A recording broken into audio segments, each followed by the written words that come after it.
Bisleri success story. दवा बनाने वाली एक कंपनी जिसने बोतल में बंद पानी बेच दिया, लोगों ने कहा था पागल। जब लोग आपको कॉपी करने लगे तो समझ जाइए कि आप सफल हो चुके हैं। ठीक उसी तरह जिस तरह पानी बोतल कंपनी बिसलेरी सफल हो चुकी है। आप अगर बिसलेरी की बोतल खरीदने जा रहे हैं तो आपको अपनी आंखें खुली रखनी पड़ती हैं, क्योंकि आपके हाथ में पड़ने वाली बोतल बिसलेरी की जगह बेलसेरी, बिलसेरी, ब्रिसलेई या बिस्लार भी हो सकती है। यही वजह है कि बिसलेरी ने अपने टैगलाइन कुछ इस तरह रखी है, समझदार जानते हैं कि हर पानी की बोतल बिसलेरी नहीं। वाटर बॉटल इंडस्ट्री में 60% की हिस्सेदारी रखने वाला ये पानी ब्रांड आज देश भर में लोकप्रिय है। लोग दुकान पर जाकर ये नहीं कहते कि पानी की बोतल देना, लोग बिसलेरी ही मांगते हैं। इतने चर्चित और लोकप्रिय ब्रांड की कहानी भी उतनी ही दिलचस्प है। तो चलिए जानते हैं कि भारत जैसे देश में पानी खरीदकर पीने की शुरुआत आखिर हुई कैसे। मुंबई के ठाणे से शुरू हुआ बिसलेरी वाटर प्लांट भले ही देसी हो, लेकिन बिसलेरी नाम और कंपनी पूरी तरह विदेशी थी। और तो और ये कंपनी पानी बेचती भी नहीं थी, ये बेचती थी मलेरिया की दवा।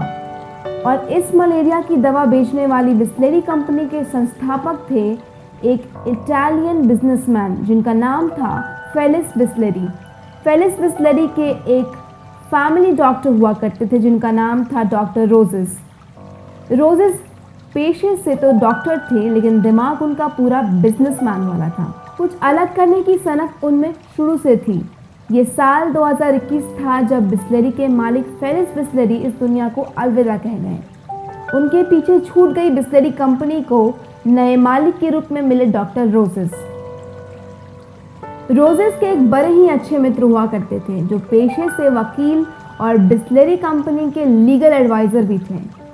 उसका एक बेटा था, खुशरू संतोख। खुशरू अपने पिता की तरह ही वकालत करना चाहते थे, इसीलिए तो उन्होंने गवर्नमेंट लॉ कॉलेज से लॉ की पढ़ाई पूरी की थी। लेकिन उन्हें क्या पता था कि उनके पिता के दोस्त का एक आइडिया उनकी ज़िंदगी बदल देगा। भारत अभी अभी आज़ाद हुआ था और देश में नए किस्म के व्यापार की डिमांड बढ़ रही थी। रोजेस की व्यापारी दिमाग ने इस बीच एक बिजनेस आइडिया खोज निकाला था। उन्होंने सोचा कि पानी का बिजनेस आने वाले दिनों में काफ़ी सफल हो सकता है। हालांकि औरों के लिए ये सोच ठीक वैसी ही थी जैसे आज के समय में कोई कहे कि उसे ताज़ी हवा को पैकेट में बंद करके बेचना है। इसके बावजूद रोजेस ने इस बिजनेस में वो देखा जो किसी को नहीं दिखाई दे रहा था। उन्होंने अपने इस बिजनेस आइडिया पर खुशरू संतोख को मनाकर उनका समर्थन ले लिया। रोजेस के आइडिया को धरातल नसीब हुआ 1965 में। यही वो साल था जब खुशरू संतोख ने मुंबई के ठाणे इलाके में पहला बिसलेरी वाटर प्लांट स्थापित किया। हालांकि खुशरू को उनके इस फैसले के लिए लोगों ने पागल तक घोषित कर दिया। आम लोगों के नज़रिए से देखा जाए तो उन दिनों भारत जैसे देश में पानी बेचने का आइडिया किसी पागलपन से कम नहीं था। हाल ही में आज़ाद होकर बढ़ चुके इस देश की आधी से ज़्यादा जनता अपने 2 वक्त की रोटी जुगाड़ करने में जुटी रहती थी। ऐसे में भला उन दिनों कोई 1 रुपये में पानी की बोतल खरीद कर क्यों ही पीता। आज बिसलेरी की वाटर बॉटल 20 रुपये में आराम से बिकती है, लेकिन तब इसका 1 रुपये मूल्य भी बहुत ज़्यादा था। ऐसे में लोग खुशरू को पागल ही कह सकते थे, लेकिन डॉक्टर रोजेस ने बहुत दूर की सोची थी। दरअसल उन दिनों मुंबई में पीने के पानी की गुणवत्ता बहुत ही ज़्यादा खराब थी। गरीब और आम आदमी तो किसी तरह इस पानी को पचा लेता था, लेकिन अमीरों के लिए ऐसा पानी पचा पाना बहुत ही मुश्किल हो गया था। ऐसे में संपन्न घरों के लोगों के लिए ये पानी किसी अमृत से कम नहीं था। यही वजह था कि बिसलेरी के मालिक doctor roses Bisleri water business की सफलता को लेकर पूरी तरह निश्चिंत थे। बिसलेरी वाटर और बिसलेरी सोडा के साथ बिसलेरी कंपनी ने इंडियन मार्केट में कदम रखा। शुरुआती दिनों में बिसलेरी के ये दोनों प्रोडक्ट केवल अमीरों तक ही पहुंच सकते थे और 7 सितारा होटल्स तथा महंगे रेस्टोरेंट में ही मिलते थे। कंपनी भी जानती थी कि अपने प्रोडक्ट्स को सीमित दायरे में रखकर सफलता नहीं पाई जा सकती, इसलिए कंपनी ने धीरे धीरे अपने प्रोडक्ट्स को आम लोगों तक पहुंचाना शुरू किया। आम लोगों की पहुंच तक आने के बाद भी ज़्यादातर लोग इस कंपनी का सोडा खरीदना ही पसंद करते थे। यही वजह रही कि खुशरू संतूक को पानी का बिजनेस कुछ खास नहीं जमा। अब वो इस ब्रांड को बेचने का मन बनाने लगे। खुशरू संतूक द्वारा बिस्लरी कंपनी बेचे जाने की खबर इंडियन बिजनेस वर्ल्ड में जंगल की आग की तरह फैल गई और इसी तरह से ये खबर पहुंची पार्ले कंपनी के कर्ता धर्ता चौहान ब्रदर्स के पास। बस फिर क्या था, बिस्लरी वाटर प्लांट की शुरुआत के केवल 4 साल बाद यानी कि 1969 में बिस्लरी को रमेश चौहान ने 4 लाख रुपए में खरीद लिया।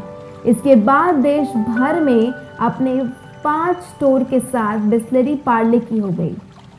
यह 1970 का दशक था जब रमेश चौहान ने बिस्लरी शील्ड वाटर के 2 नए ब्रांड बबली और स्टील के साथ बिस्लरी सोडा को मार्केट में उतारा।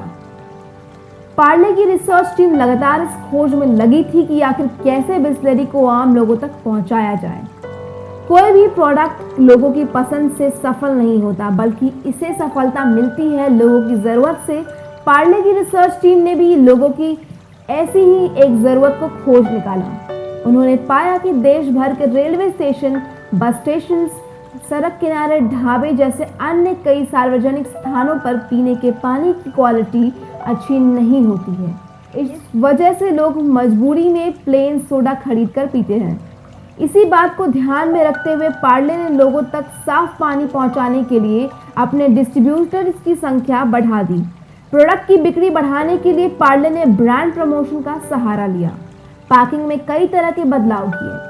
इतना कुछ करने के बाद बिस्लरी वाटर मार्केट में अपनी रफ्तार पकड़ने लगा। जिस आइडिया को कभी पागलपन कहा गया था, उस आइडिया से बिस्लरी ने भारत की शील्ड वाटर बॉटल इंडस्ट्री पर 60% हिस्सेदारी पाली है। अपने 135 प्लांट के दम पर बिस्लरी रोजाना 2 करोड़ लीटर से भी अधिक पानी बेचने वाली कंपनी बन गई है। बिस्लरी अपने प्रोडक्ट को 5000 से अधिक डिस्ट्रीब्यूटर्स, ट्रकों और 3500 डिस्ट्रीब्यूटर्स के जरिए 3.5 लाख रिटेल आउटलेट्स तक पहुंचा रही है। 2019 में भारत के बिस्लरी मार्केट की वैल्यू $24 बिलियन थी। माना जा रहा है कि 2023 तक सिक्की मार्केट वैल्यू $60 बिलियन होगी।